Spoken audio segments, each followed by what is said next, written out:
Olá, meus irmãos, a paz do Senhor Jesus. Cláudio Souza, nosso canal Discipulando com a Bíblia, trazendo hoje nosso estudo sobre a nossa terceira lição da nossa revista de Escola Bíblica Dominical de Adulto desse primeiro trimestre. O título da nossa lição: A Bíblia Sagrada como Manual da Família. Nós estamos estudando nesse trimestre 2024 Família, um projeto de Deus. Nossa primeira lição, o projeto estrutural da família. Nossa segunda lição, namoro, noivado e casamento, segundo o que ensina a palavra de Deus. E hoje, nessa nossa terceira lição, a Bíblia Sagrada, que é o nosso manual de regra, de conduta, de prática, de fé. Vamos estudar hoje o que a palavra diz a respeito da família. Nós aprendemos na nossa lição anterior que Deus tem que ser o centro na vida do homem. Deus tem que estar no centro.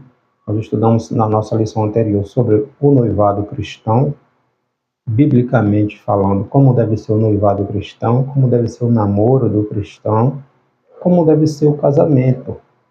O cristão, ele não deve se espelhar no que o mundo ensina. O mundo ensina que casa, se não der certo, separa. Então a mentalidade mundana já está centrada nisso aí, já casa pensando em se separar. O modelo de casamento instituído por Deus é até que a morte os separe. Então a gente tem a Bíblia Sagrada como nosso manual de regra, de fé, de prática. E hoje a Bíblia Sagrada, ela é o manual da família cristã. O nosso textuário está na primeira carta escrita pelo apóstolo Paulo a Timóteo, capítulo 5, versículo 8. Mas, se alguém não tem cuidado dos seus, e principalmente dos da sua casa, da sua família, negou a fé e é pior do que o infiel. Ou seja, os deveres da família, tanto do pai, da mãe, do filho, do marido, da esposa. Nossa verdade aplicada, a Bíblia Sagrada é a maior referência de fé e conduta para o povo de Deus, inclusive quanto à formação e vivência familiar. Os objetivos desta nossa terceira lição: expor os conselhos da Bíblia para o marido e a mulher, destacar que a Bíblia possui preceitos para o pai e para os filhos e mostrar que a Bíblia traz ensinamentos para toda a família. Nosso texto bíblico de referência, ou textos de referência, está na carta escrita pelo apóstolo Paulo aos Efésios, capítulo 5, versículos 22 e 33, e também aos Colossenses, capítulo 3, versículos 19, 20 e 21. Está nos dizendo assim: Vós, mulheres, sujeitai-vos a vossos maridos como ao Senhor, assim também vós, cada um em particular, ame a sua própria mulher como a si mesmo, e a mulher reverencie o marido. Vós, maridos, amai a vossas mulheres e não vos irriteis contra elas. Vós, filhos, obedecei em tudo a vossos pais, porque isto é agradável ao Senhor. E vós, pais, não irriteis a vossos filhos para que não percam o ânimo. Então nós vemos aqui instruções do apóstolo Paulo, inspirado ali pelo Espírito de Deus, tanto na carta aos Efésios quanto aos Colossenses, instruindo tanto pai como mãe, marido, mulher e filhos, ou seja, as interrelações familiares. A Bíblia Sagrada, ela tem instruções, orientações, como termos uma família estruturada, pautada, alicerçada na Palavra de Deus, que é o manual de conduta do cristão.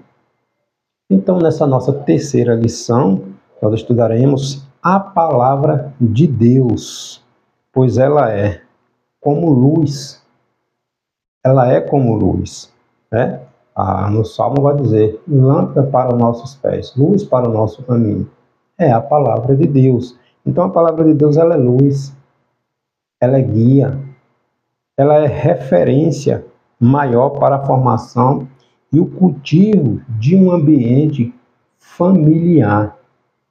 A Palavra de Deus é o nosso manual, né? Saudável, propício ao crescimento e amadurecimento de cada membro familiar, contribuindo para que cada família seja um agente de testemunho cristão perante sua família, perante sua comunidade, perante a sociedade. Nós somos vistos, nós somos observados, nós somos apontados. Então, cabe a nós, como cristãos, fazermos uma autorreflexão. Qual o legado que eu estou deixando? Qual exemplo eu, como cristão, estou dando para a minha comunidade, para os vizinhos? Será que eles se espelhariam na minha conduta como cristão? Ou estou sendo um escândalo? Então a gente precisa meditar, refletir sobre a nossa conduta na nossa família, na nossa igreja, na nossa comunidade. O primeiro tópico da nossa lição, o manual orienta marido e mulher, ou seja, a Bíblia Sagrada. As Sagradas Escrituras é o nosso manual para a família. A nossa carta magna, a nossa Constituição Bíblica, é a Palavra de Deus, as Sagradas Escrituras. É onde Deus estabeleceu as leis que regem o casamento e a família. Em Gênesis capítulo 2, versículo 24, Deus, quando instituiu ali o primeiro casal, ele vai dizer, e deixará o homem pai e mãe e unir-se-á a sua mulher.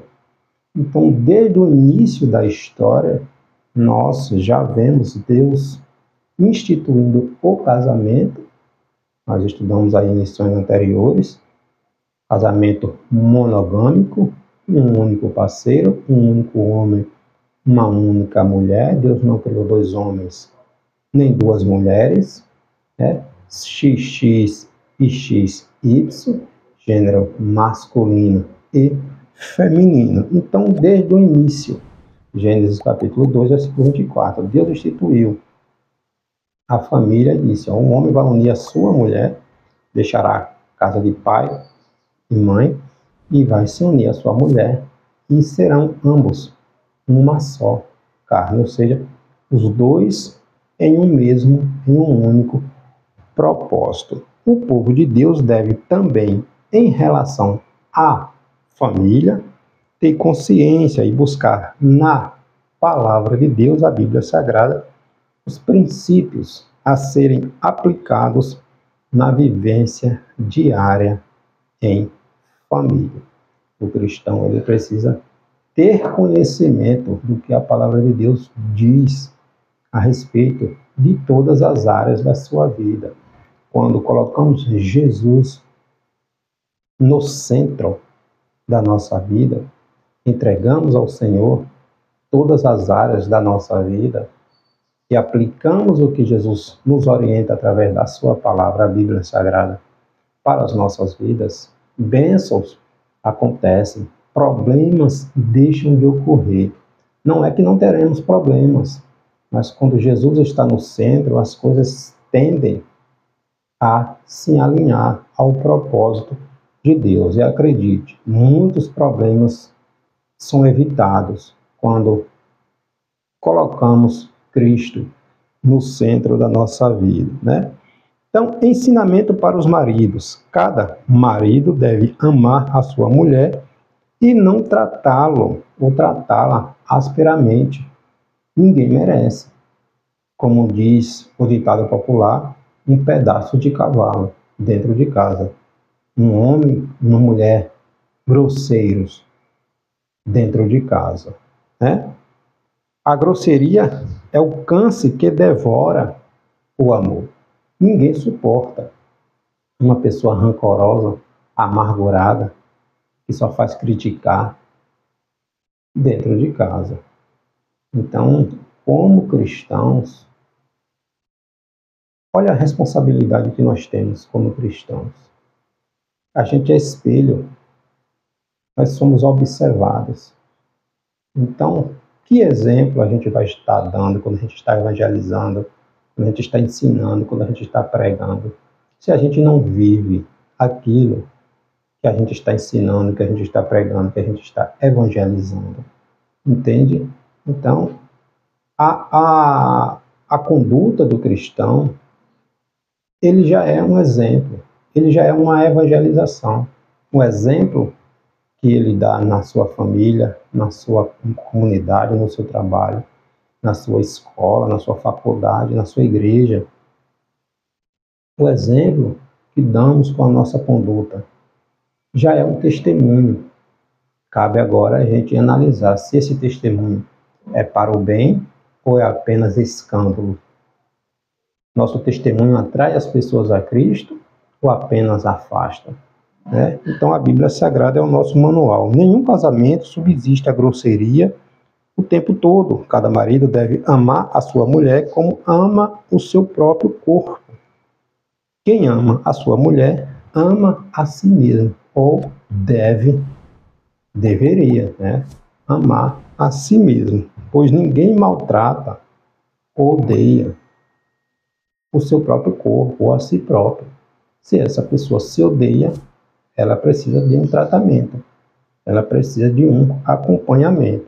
Então, o que eu não quero para mim, eu não vou desejar para o meu cônjuge, já que ambos são um só corpo, ou seja, o que fere o meu cônjuge vai estar me ferindo. É a empatia, se colocar no lugar do outro.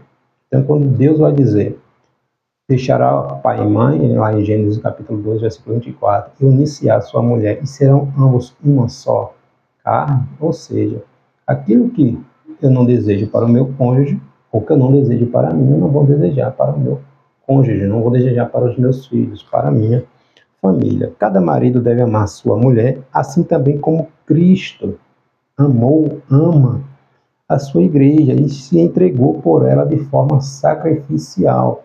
Obviamente que nós nunca atingiremos este nível de amor, a ponto de se sacrificar, de dar sua vida.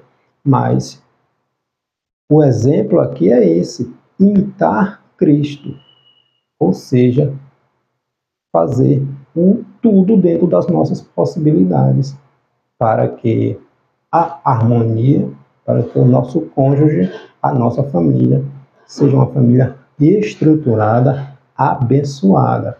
Porque sem família, homem e mulher, não existe sociedade. Não existe sociedade se não existisse família, né? Então, olha a importância de termos uma família estruturada, centralizada em Deus.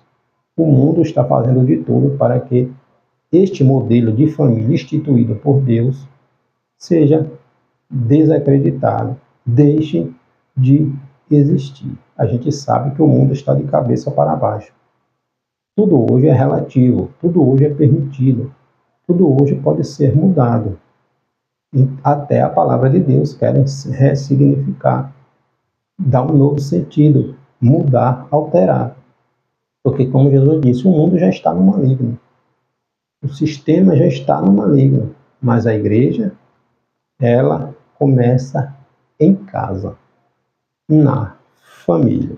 Há um pedido do apóstolo Pedro, lá na sua primeira epístola, 1 Pedro, capítulo 3, versículo 7. Pedro diz, viver com as esposas com entendimento, dando honra à mulher como vaso mais frágil.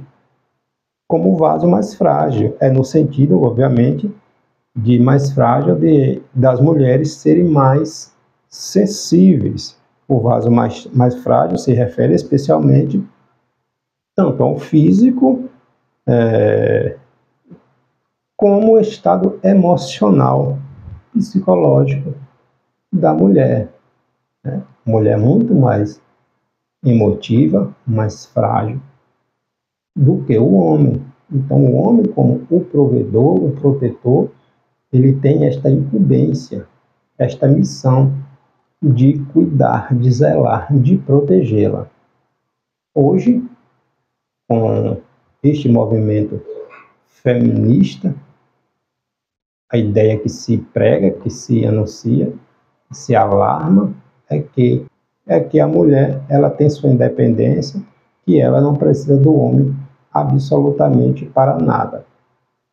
Mas, biblicamente, e a Bíblia, novamente, é o nosso manual de regra, ela ensina diferente do que o sistema mundano anuncia.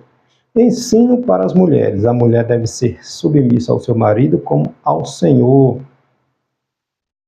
Princípio de autoridade está aqui em evidência.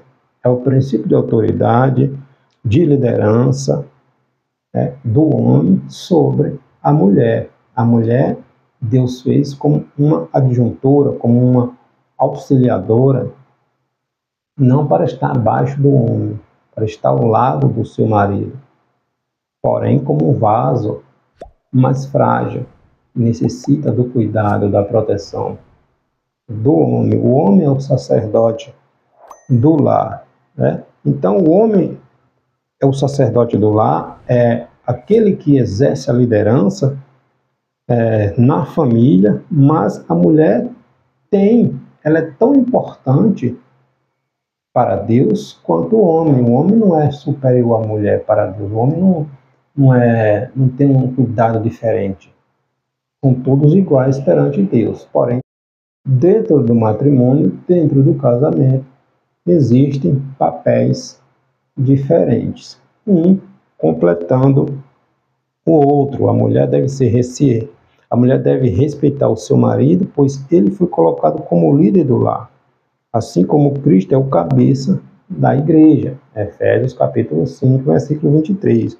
Então, respeitar o marido pelo que ele é e pelo que ele representa dentro da família. O provedor, o protetor, o sacerdote, o esposo, pais dos filhos. Então, a mulher tem que respeitar este papel que Deus atribuiu ao homem. Da mesma forma, o homem tem que respeitar, zelar e cuidar da sua esposa como vaso mais frágil dentro do casamento. A mulher sábia faz da sua casa um lugar de paz, de alegria, de amor, mas a imprudente, ela descuida e cede ser aquela que auxilia, ela acaba destruindo a relação familiar.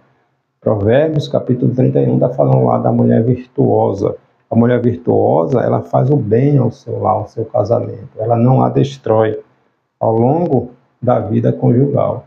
Então, ela é uma mulher modelo, uma mulher exemplo, uma mulher que cuida do seu lar, do seu esposo, da sua família. Ensinos também. A palavra de Deus tem ensinos para o homem em particular em relação à esposa, para a esposa em particular em relação ao esposo, ao casal, e tem ensino para os dois. O marido deve pagar à mulher o que lhe é devido e da mesma sorte a mulher pagar ao marido, suprindo as necessidades íntimas, dentro do casamento, sem esquecer que estamos falando daquilo que é legítimo, obviamente, perante a Bíblia, ou seja, a mulher não prive o seu marido da relação íntima e vice-versa. Então, o apóstolo Paulo, orientando aos coríntios, 1 Coríntios, capítulo 3, versículo 7, capítulo 7, versículo 3, versículo 4, versículo 5, o apóstolo Paulo vem tratar a respeito da união do relacionamento íntimo, sexual, entre o casal, que um não prive o outro da sua intimidade, haja vista que o corpo de um pertence ao outro. A mulher não tem poder sobre o seu próprio corpo, nem o marido. Um pertence ao outro. Nenhum tem direito de rejeitar o seu corpo ao outro. Obviamente que dentro da comunhão, né, tem que haver comunhão, união dentro do casamento. Não se pode defraudar, privar um ao outro, senão por consentimento mútuo. O apóstolo Paulo está falando a respeito da relação íntima sexual dos cônjuges. Mas depois deverão juntar-se rapidamente para que o inimigo não tente por causa da incontinência, de desejos exagerados, falta de controle. Aqui o apóstolo Paulo está falando da relação em relação ao o sexo dentro do casamento. Então, tem que haver o respeito, o diálogo não pode faltar dentro do casamento. Então, precisamos ter cuidado. Nenhum prazer fora do casamento ou sucesso na vida vai cobrir o prejuízo de uma família desfeita. E a infidelidade é uma das principais causas. Cuide, zele, ame, proteja, respeite o seu cônjuge, a sua família. E Deus que abençoou a tua família. Coloca Deus no centro da tua família. E as bênçãos serão multiplicadas na sua vida e na sua família, né? Então, é necessário haver diálogo. Não pode faltar comunicação, né, dentro do casamento. A comunicação resolve as pendências, né? Evita problemas quando entendemos, compreendemos um ao outro. Sem diálogo, é complicado manter um casamento abençoado, próspero. Tem que haver comunicação. Nosso segundo tópico, o manual orienta pais e filhos, ou seja, a Bíblia Sagrada.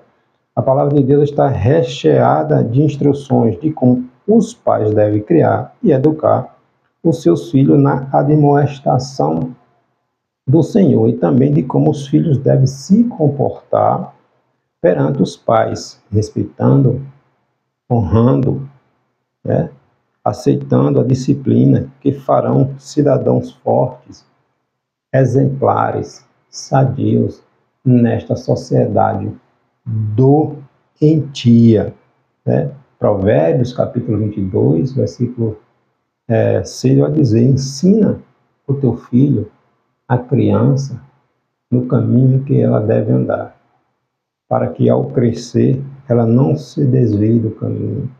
Ou seja, e ainda que venha a se desviar, a semente está plantada no coração.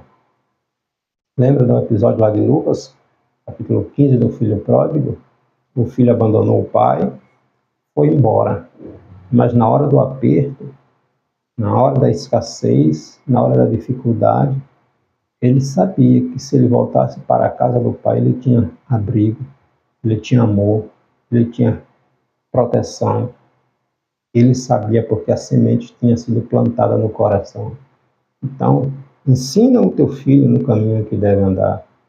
Então, é uma orientação da palavra de Deus, né? Ensino para os pais ser amigo dos filhos, mas lembrar que antes de serem amigos são pais e o papel dos pais é criar, é educar, é proteger, é prover e também é disciplinar quando necessário. Quem trata os filhos só como amigos vai anular e vai ofuscar a responsabilidade que os pais têm que ter com os filhos. Existe um momento de disciplinar, de chamar a atenção, de corrigir, para que cresçam como cidadãos sadios, dando exemplo, sendo exemplo nesta sociedade tão desvirtuada. A palavra de Deus diz para ensinar a criança no caminho que se deve andar. Provérbios, novamente, 22, capítulo 22, versículo 6. Não adianta falar o que não pratica para os filhos. Não adianta falar o que não pratica. Não adianta de que fruto terá falar para o filho se não dá o exemplo. Então não adianta falar o que se não pratica. Que fruto terá se falar para o filho não xingar e anda xingando dentro de casa? Se falar para o filho não mentir e são pais mentirosos, que exemplo estarão dando? Se falar para o filho ser honesto e são desonestos. Entende? Os filhos se espelham nos pais. Ensinar aos filhos que nesta vida não se pode fazer só o que se quer. Existem limites. Nós vivemos em sociedade. Em direito de um tem o direito do outro. Nem ter tudo que se quer. Nem tudo é do nosso jeito. Nem tudo satisfaz as nossas expectativas. Há limites, há responsabilidades. Precisamos aprender, praticar e ensinar aos nossos filhos. Lembremos, como cristãos, somos falhos sim, mas nós temos que ser modelos, exemplos nesta sociedade que precisa de Cristo. E nós somos representantes de Cristo. Nós somos cidadãos dos céus. Então, como Jesus disse lá no Evangelho escrito por Mateus, no Sermão da Montanha, nós somos luzes. Nós somos o sal. Então, nós somos o exemplo de família, de sociedade sadia, nesse contexto tão doentio que vivemos. Então, sabemos que somos de gerações diferentes. Nós vivemos numa geração, nós nascemos numa geração, nossos filhos são de outra geração. Nós vemos que está as coisas tão fora de controle. Mas nossos filhos nasceram nesta geração e a gente precisa aprender a administrar, mas princípios não se negociam, porque a palavra de Deus ela não muda. Ela não muda. Então, ela é nosso manual de regra. Então, a gente tem que ensinar os nossos filhos no caminho do Senhor Jesus Cristo. Em Deuteronômio, capítulo 6, versículo 6 e 7, diz: estas palavras que hoje te ordeno estarão no teu coração e tu as encalcarás a teus filhos. Ou seja, repetir seguidamente, falar insistentemente, ensinar constantemente aos filhos a palavra de Deus. A palavra de Deus. Então, a palavra de Deus, ela não muda. A gente tem que ensinar aos nossos filhos, em casa, no culto doméstico, os valores, os princípios que são inegociáveis. A família cristã, ela tem princípios, ela tem valores. O mundo está dizendo que esses valores já não servem mais para esta sociedade. Mas os valores da palavra de Deus, eles não são alterados, eles não são negociáveis, eles não são substituídos. Encontramos também a recomendação do apóstolo Paulo na carta aos Efésios, capítulo 4, versículo 6, capítulo 6, versículo 4, Colossenses 3, 21, para que os pais não provoquem os filhos, mas para criar na doutrina e admoestação do Senhor. Não é para jogar maldição nos filhos. Cuidado com o que falamos quando abrimos a nossa boca em relação aos nossos filhos, aos nossos cônjuges. Tem pais que estão amaldiçoando os filhos.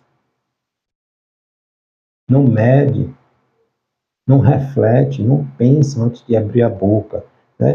Então, não é para jogar maldição em seu filho é bênção de Deus, né? Não é para dizer que o seu filho não vai dar certo em nada. Tem pessoas falando essas besteiras para os filhos, amaldiçoando, atrasando a vida dos filhos. Nossos lábios, nossa boca, tem que proferir palavra de bênção para a nossa família, para os nossos filhos, para os nossos cônjuges, né? Não é para irritar ou ferir os nossos filhos. Precisamos dar o exemplo. Dar o exemplo, mesmo não tendo garantia de que seremos seguidos, de que o que ensinamos eles irão seguir lá na frente, mas a palavra de Deus diz que devemos ensinar os nossos filhos no caminho correto, no caminho que devem andar. Então, como pais, é nossa responsabilidade ensinar a verdade, viver a verdade, ser o exemplo para o nosso filho, para a nossa família. Filhos ensinados pela palavra de Deus. Nem todos são casados, os filhos, nem todos os filhos serão pais ou são pais, mas todos são filhos. Os filhos deverão obedecer em tudo aos pais, pois isto é agradável diante do Senhor. Colossenses capítulo 3, versículo 20. Obediência, ela é um princípio e não se quebra princípios. Obedeça ao seu pai, obedeça à sua mãe, obedeça, honre. É um princípio, é um plantio. Naquilo que a gente planta, a gente colhe. Aquilo que a gente semeia, a gente colhe. Quem não obedece não pode esperar obediência, né? Então, Gálatas capítulo 6, versículo 7, está lá a lei da semeadura. Aquilo que semeia, aquilo que se planta, se colhe. Os filhos precisam ser obedientes aos seus pais. Honrar pai e mãe é o primeiro mandamento com promessa. Está lá em Êxodo, capítulo 20, versículo 12. Ali nos 10 mandamentos. Honra pai e mãe para que os teus dias sejam longos, se prolonguem na terra. Filhos que não honram pai, que xingam ao pai, que amaldiçoam ao pai. Jesus Cristo. Então, nós como cristãos, a gente precisa ensinar os nossos filhos. Nós como filhos, precisamos ouvir os nossos pais.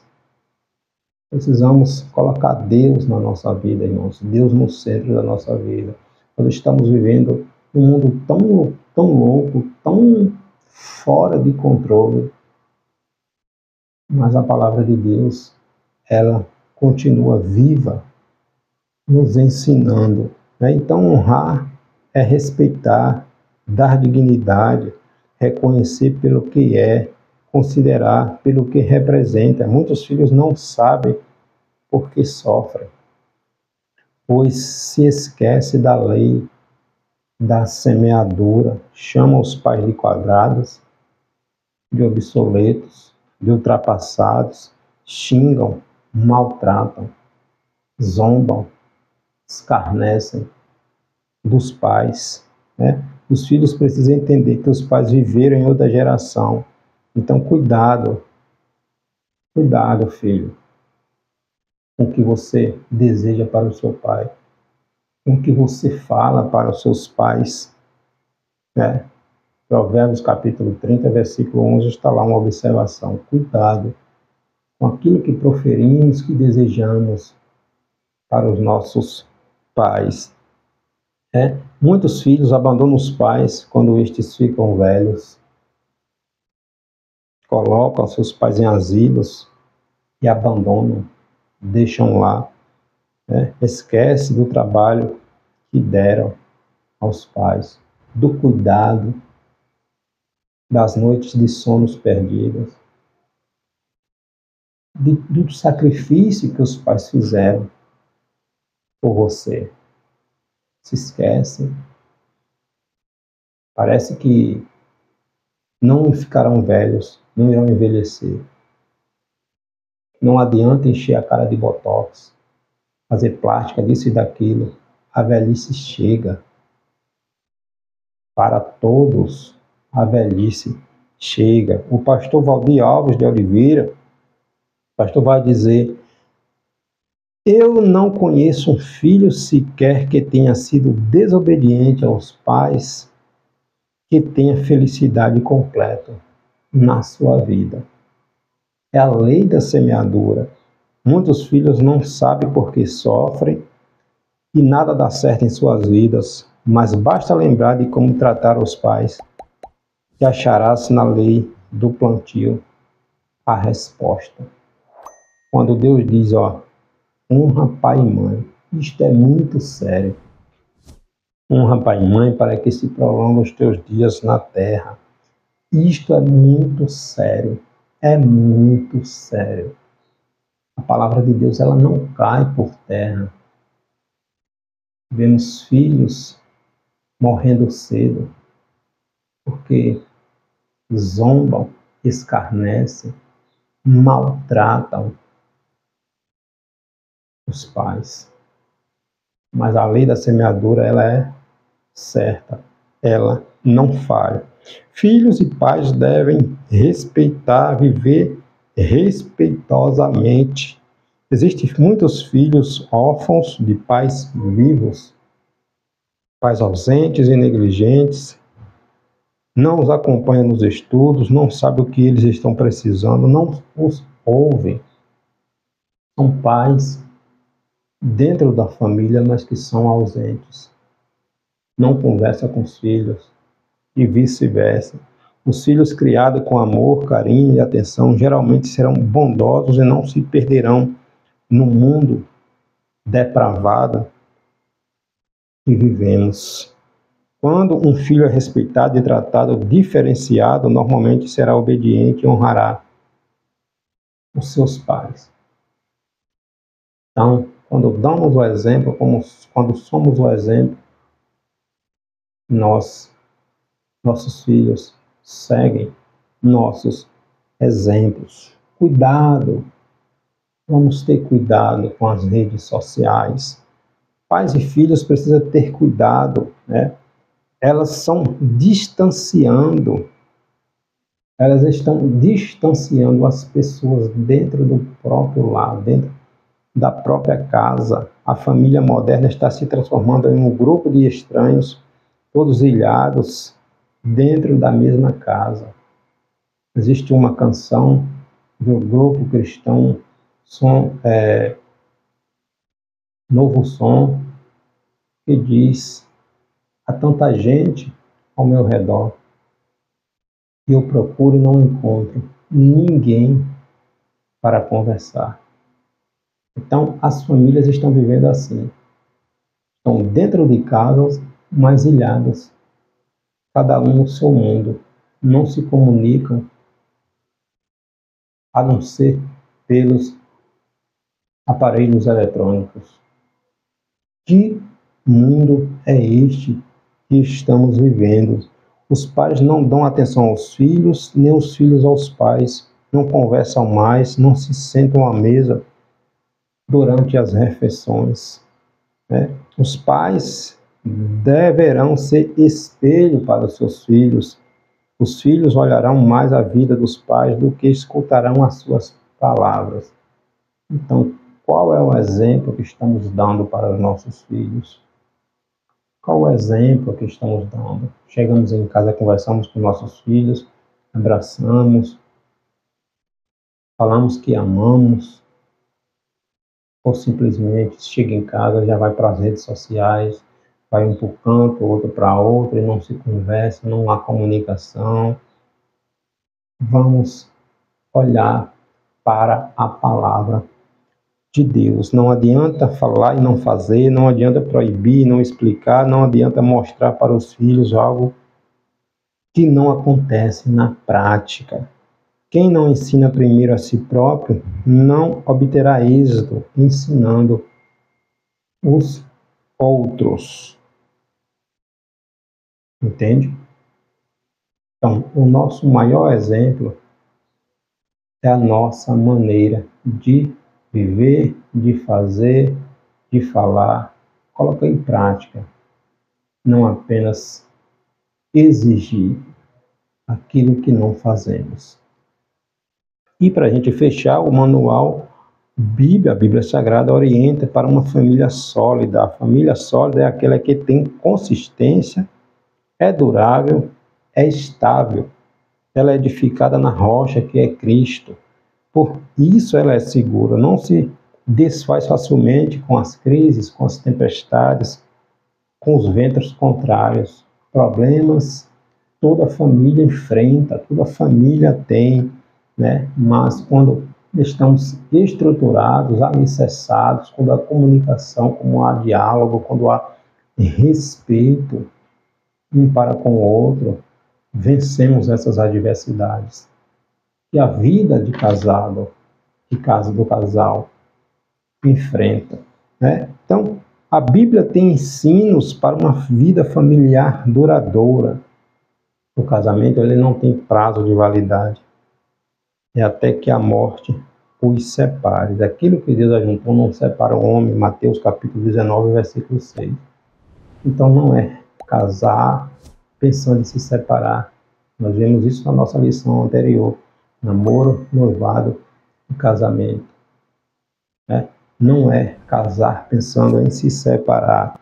Quem não segue a Bíblia não tem garantia das promessas que na Bíblia estão. Quem não suporta um ao outro, prova que não tem amor no coração. Efésios capítulo 4, versículo 2. Quem não perdoa, não é perdoado. Quem não perdoa, não é perdoado. As bênçãos vêm quando damos o perdão. Né? Quem não tem acordo não pode andar junto com outra pessoa. Amós capítulo 3, versículo 3. Como andarão dois de mãos dadas no mesmo acordo, no mesmo propósito, se não há harmonia, não há união? Né? Quem não esquece o passado não tem como prosseguir para o futuro. Filipenses capítulo 3, versículo 13 ao 14. Então, o que Deus juntou, não separe o homem. O que Deus juntou, não separe o homem. Quem pede carta de divórcio está dissolvendo a família, aquilo que Deus uniu, né? Jesus colocou uma exceção, obviamente, no caso da fidelidade conjugal, da prostituição, do adultério. Mas zele pela tua família. Honre a tua família. Respeite o seu cônjuge. Você é um exemplo para os seus filhos. Mas, em todos os casos, quem tiver condição deverá exercer o perdão e não se separar. Está falando aqui da questão da quando a legalidade para o divórcio, que no caso da infidelidade, da prostituição, do adultério. Mas o propósito de Deus é que dentro da possibilidade haja o perdão e haja a união do lar. Porque adultério, Deus abomina, Deus odeia o divórcio.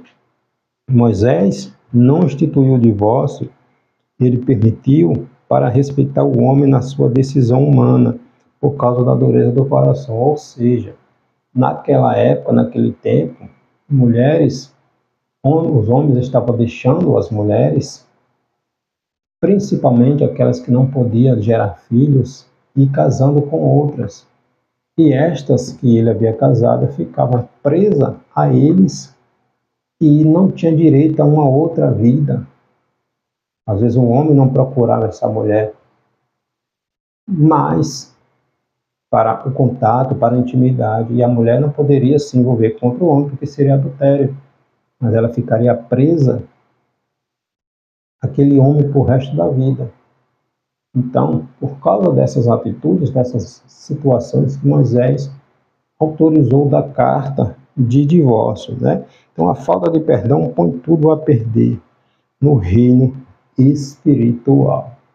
A palavra de Deus, ela tem instruções, ela tem orientações, ela é o nosso guia para a nossa vivência sadia, né? Segundo o padrão estabelecido pela palavra de Deus.